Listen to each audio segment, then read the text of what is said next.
Bonsoir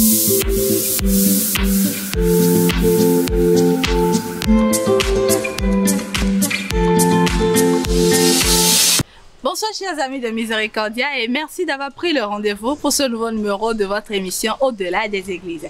Aujourd'hui, je reçois pour vous un responsable de la jeunesse de l'archidiocèse de Parakou. Bonjour monsieur. Oui, bonjour madame. Veuillez vous présenter. Je réponds au nom de Manga Mossorgui Gildas. Je suis jeune chrétien catholique de la paroisse Sainte-Trinité de Kéma, donc du diocèse de Parakou.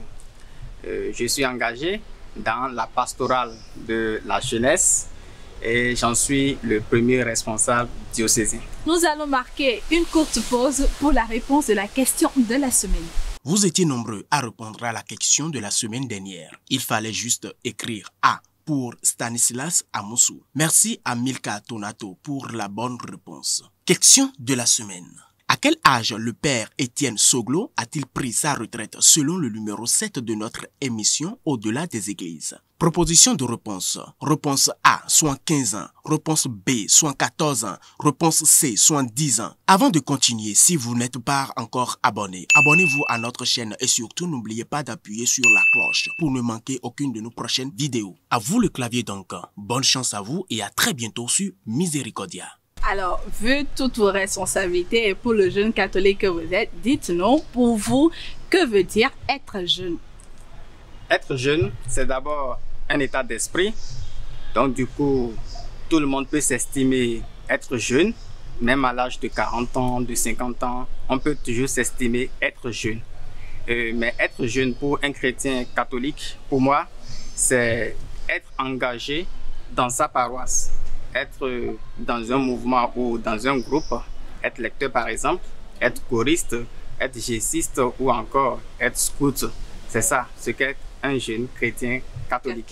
Et en plus, il faudrait que le jeune soit un témoin crédible et authentique du Christ. Parlons justement d'être un témoin crédible. Dites-nous, dans votre manière de vivre votre foi au quotidien, qu'est-ce qui vous différencie des autres jeunes?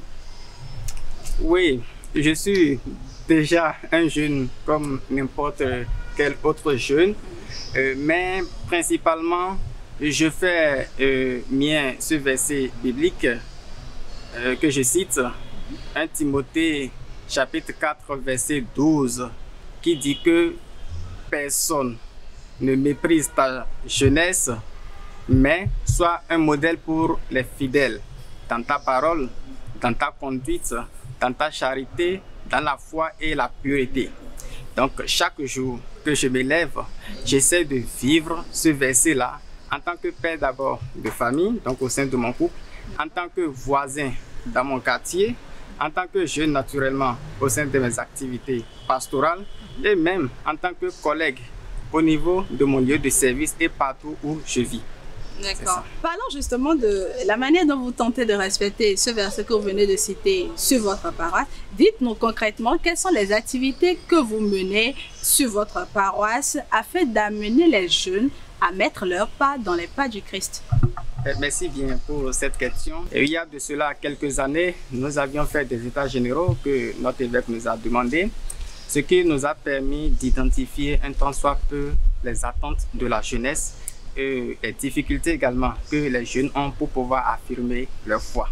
Nous nous sommes rendus compte que en dehors de la catéchèse, les 5 ans que d'habitude nous faisons, les jeunes sont laissés pour eux-mêmes. Il manque cruellement des connaissances sur plusieurs aspects de la foi chrétienne catholique. Or, pour nous, il faut que le jeune chrétien catholique soit évangélisateur pour ses pairs. Donc, il faudrait que ce soit le jeune qui puisse évangéliser les jeunes. Alors, nous avions mis en place, par exemple, une activité qu'on appelle École de la foi.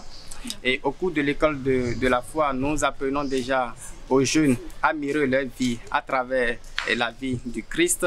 Bon, la prière de l'oraison, par exemple, où on lit l'évangile du jour, on essaie de s'approprier cet évangile-là dans notre vie.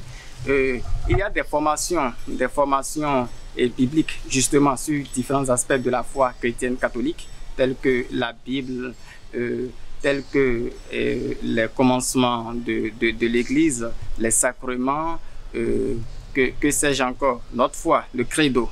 Donc quand les jeunes vraiment sont formés et connaissent ce que c'est que la foi chrétienne catholique, comme ça, ils peuvent annoncer Jésus-Christ. Bon, nous faisons également des formations dans le sens du leadership. Parce que les jeunes, c'est d'abord ceux-là qui sont dans les mouvements. Et quand on est dans les mouvements, c'est une vie, c'est une famille. Maintenant, comment est-ce qu'il faut vivre dans son mouvement? Ou quand on est responsable au sein du mouvement, comment est-ce qu'il faut organiser le mouvement? Et comment est-ce qu'il faut gérer le mouvement? Et comment est-ce qu'il faut produire des rapports? Parce qu'il y a de petites activités qu'ils font, donc comment il faut présenter ces rapports? Comment par moment, il faut aussi prendre la parole et présenter ce que nous avions fait? Comment il faut prendre la parole pour pouvoir conduire une rencontre?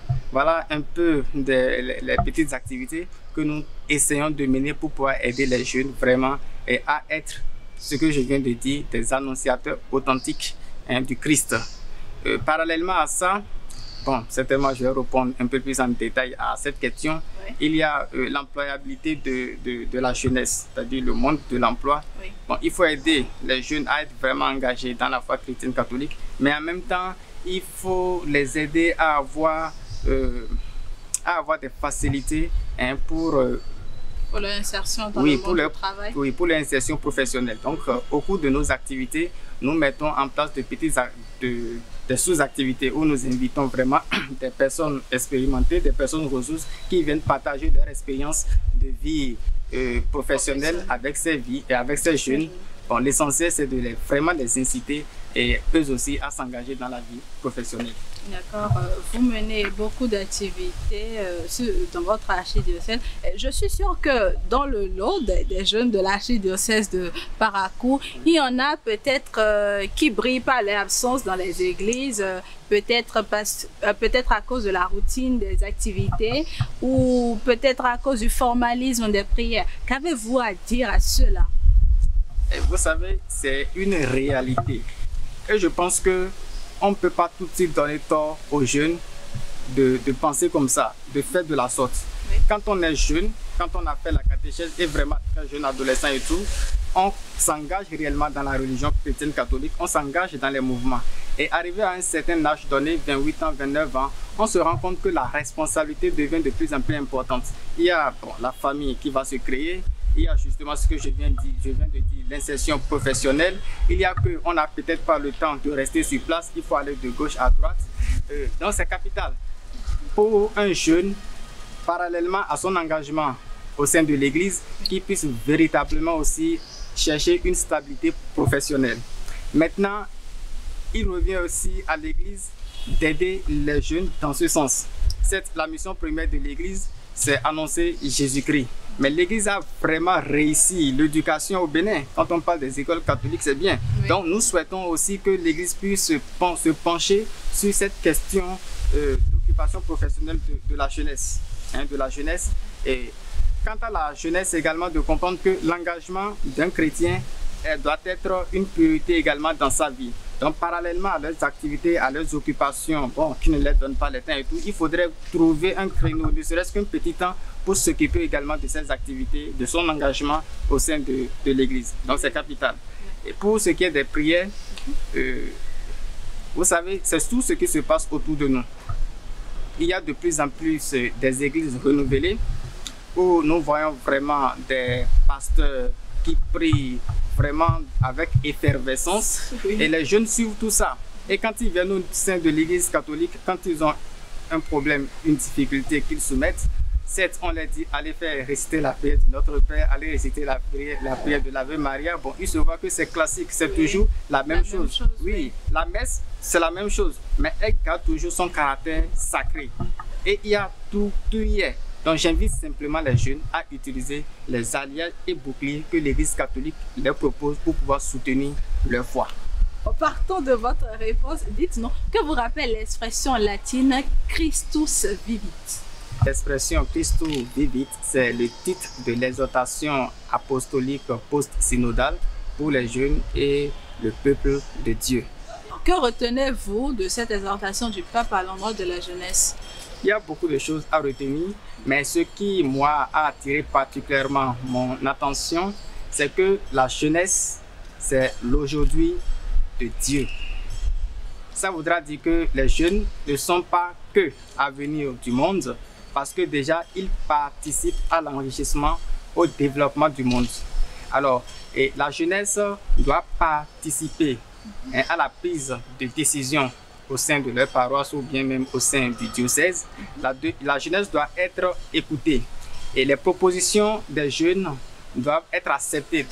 Qu'on ne donne pas des solutions toutes faites, qu'on permette aux jeunes de s'exprimer, de faire des propositions, de travailler pour qu'ensemble on puisse construire l'Église. Voilà. D'accord.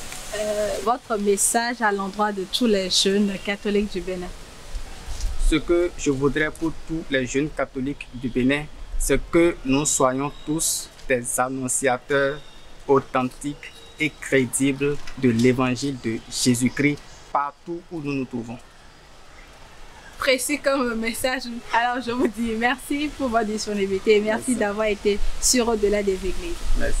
Voilà qui met un terme à ce numéro de votre émission Au-delà des Églises, que je vous remercie d'avoir suivi. Merci au directeur de l'audiovisuel service de Cotonou, Stanislas Amoussou. Merci à son équipe technique, Francis Tosuyovo, Gabin Rompati, Sidney Koublenou, Gustave Zonou. Merci également à vous qui avez laissé des commentaires durant l'émission et merci pour votre écoute. Si vous souhaitez participer à un numéro de Au-delà des Églises, il vous suffira de nous joindre au 98 79 34 34 ou au 91 21 34 34. N'oubliez pas de vous abonner à notre chaîne et de partager tous les numéros de Au-delà des Églises.